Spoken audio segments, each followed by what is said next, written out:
Señor Guillermo Jeremías, buenas tardes. Jeremías, perdón. Sin la S final, Sin la S. no importa, ya estoy acostumbrado. ¿Eh? Es mejor porque me relacionan con el Jeremías bíblico, ¿no? El profeta Jeremías. Pero usted no requiere. Es con J, efectivamente, tiene razón mi compañero. Claro. Yo no tengo nada que ver. Pero es un santo igual. No, de profeta no tengo nada y de bíblico diré que tampoco, pero bueno, lo dijo usted. El mío apellido, sí, no tengo, me autopercibo bien, claramente. El nombre es Jeremías, el apellido es Jeremías.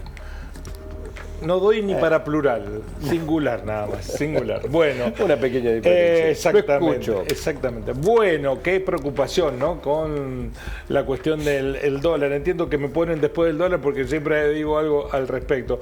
Una sola referencia voy a decir, que lo voy a decir ahora porque lo dije antes cuando a otro gobierno la misma variación del dólar se producía.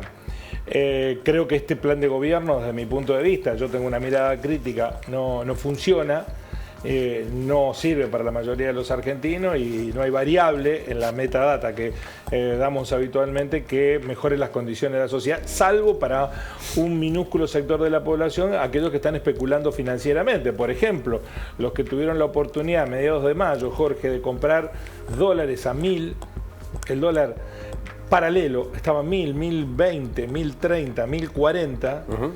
Y estamos hablando de mayo, ¿eh? Mayo. No hace mediados de mayo. 2 meses después ganaron el 50% en dólar, ¿no?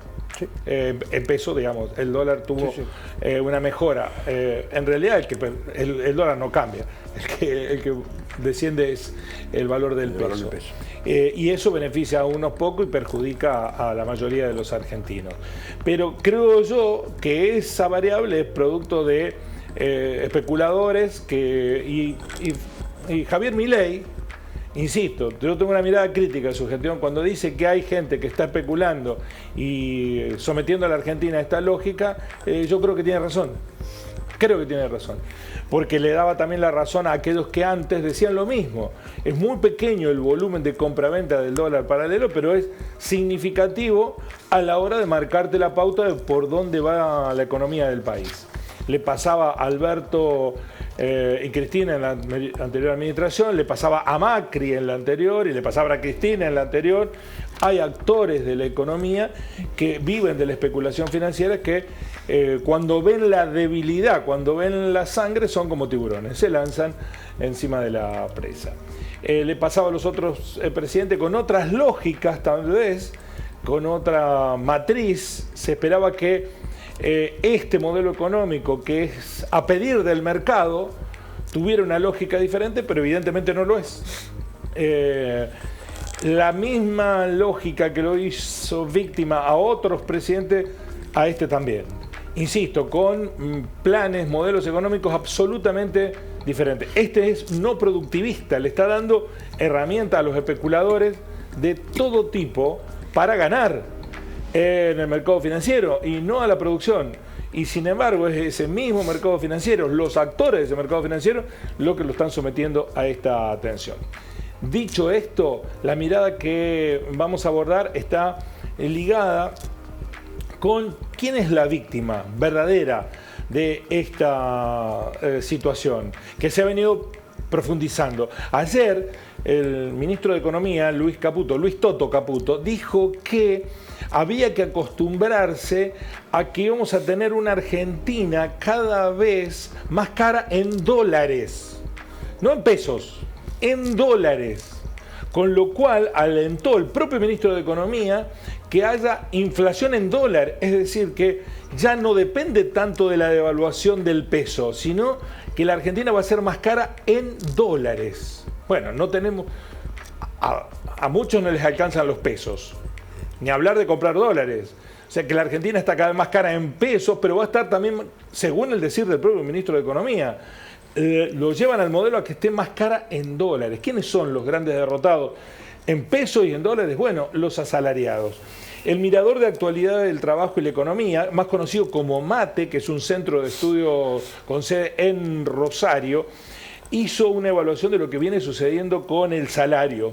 Voy a empezar por el salario privado, que es el salario privado registrado, que no se recupera y está a nivel del 2003. Miren ustedes el cuadro, si podemos poner, señor director, pantalla plena. Base 2005 en 100. ¿Qué significa esto? Para que ustedes se den cuenta. Tomen de referencia que 100 estaba en el 2005, en el 2015. 100 es 2015. ¿Qué pasó? Bueno, en el 2002 arrancábamos en 50. Es decir, de esa base del 2015 de 100, en el 2002 arrancábamos en 50, después 69, fue creciendo, 87, cayó. En el 2007 llegó 87, descendió y volvió a crecer. 99, 2011, 2015, 100, y de ahí empezó a disminuir con algunos picos, pero siempre para abajo. En el gobierno de Néstor Kirchner, el salario privado se recuperó un 26% entre el 2003 y el 2007.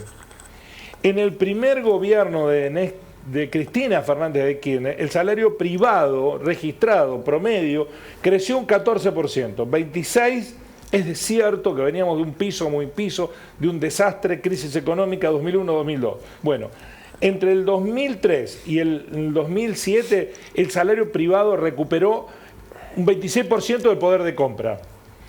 Entre el 2007 y el 2011, recuperó un 14%. Ya entre el 2011 y el 2015 se estancó, con mucha inflación, ¿se acuerdan ustedes?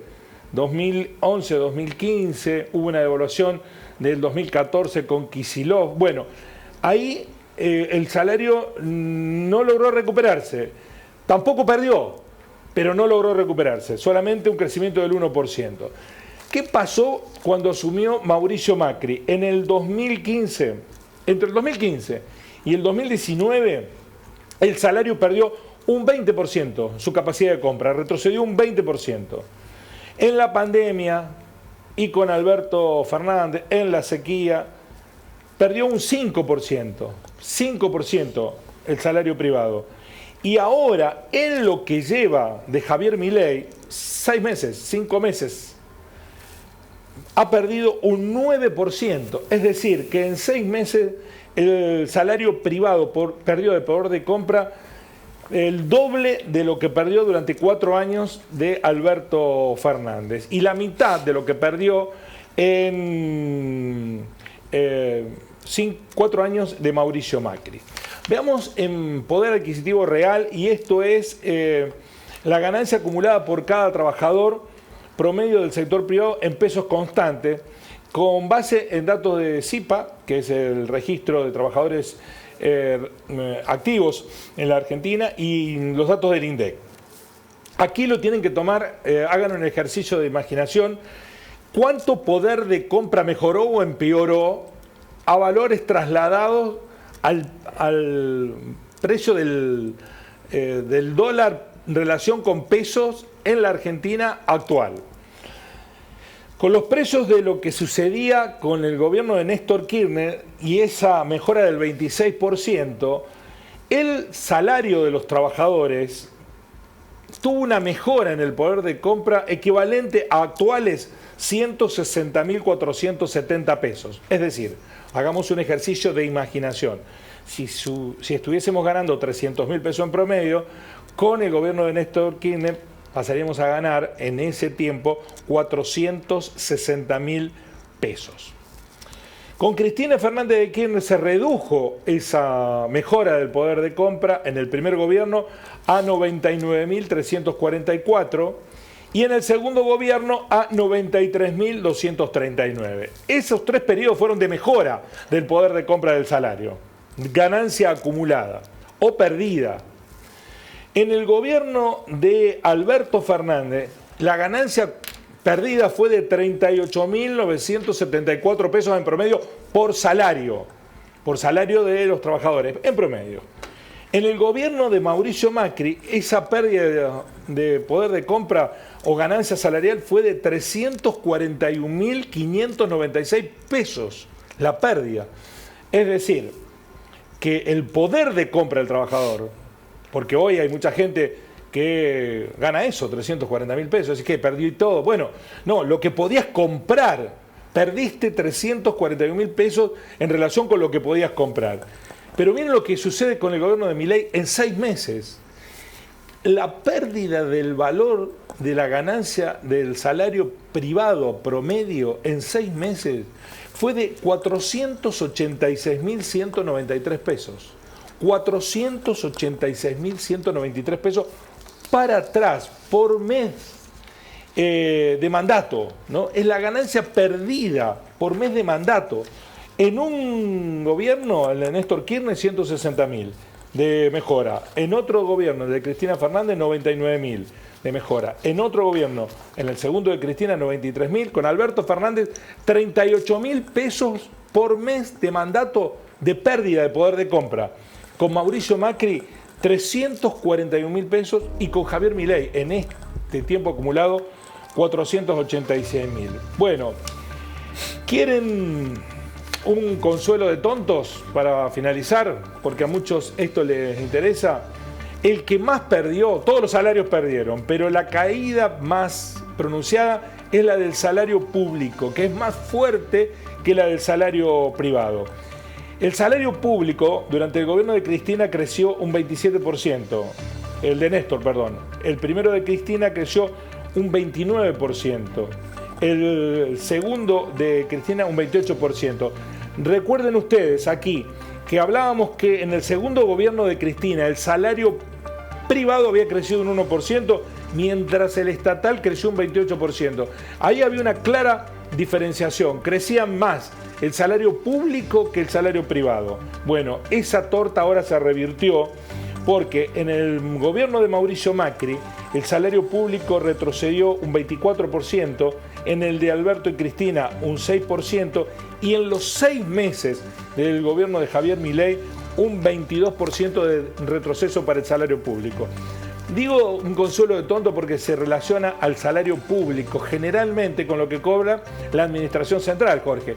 Y la administración central no es lo público solamente. Lo público son los maestros, ¿no?